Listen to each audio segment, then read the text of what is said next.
દાહોદ જિલ્લામાં 100 કરોડના મનરેગા યોજનામાં મંત્રીશ્રીના મળતિયાઓ દ્વારા ભ્રષ્ટાચાર કરાયાનો આક્ષેપ। દેવગઢ બારિયા તાલુકામાં મનરેગા યોજનાના કામોમાં 100 કરોડના ભ્રષ્ટાચાર અંગે કોંગ્રેસ પક્ષનું વરિષ્ઠ પ્રતિનિધિ મંડળ લીધી કુવા રેઢાણા અને નાડાતોડ ગામમાં સ્થળ ખાતે મનરેગાના કામો ફક્ત કાગળ પર થયા, કર્યો કરોડોનો ભ્રષ્ટાચાર કરી સ્થળ સાઇટની વિઝિટ। દાહોદ જિલ્લાના દેવગઢ બારિયા ધાનપુર તાલુકામાં મનરેગા યોજનાના કામોમાં મંત્રીના પુત્રોની એજન્સીઓના નામે અંદાજે રૂપિયા 100 કરોડ કરતા વધારે ભ્રષ્ટાચાર આચરવામાં આવ્યો હોવાનો મુદ્દો વિધાનસભા કોંગ્રેસ પક્ષના નેતા શ્રી અમિત ચાવડા દ્વારા ઉઠાવવામાં આવ્યો છે। કોંગ્રેસ પક્ષ દ્વારા વરિષ્ઠ આગેવાનોનું પ્રતિનિધિ મંડળ દેવગઢ બારિયા અને ધાનપુર તાલુકામાં મનરેગા યોજનાના કામોમાં થયેલ ભ્રષ્ટાચાર અંગે તપાસ અને સ્થળ મુલાકાત કરી। Bureau report Jalamsinh વહુનિયા।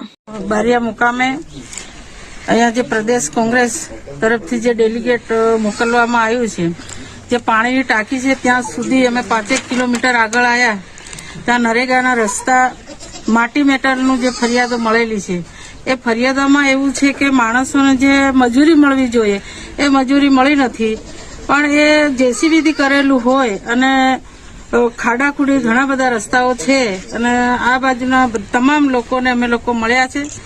ત્યારે લોકોની માંગણી એવી છે કે અમારો રસ્તો માર્ગ મકાનને સોંપીને ડામર રસ્તો થવો જોઈએ, એ જ એમની માંગણી છે। અને જે આ કૌભાંડ થયું છે એની ઊંડે તપાસ થાય એવી મારી માંગણી છે। ચંદ્રિકાબેન બારિયા।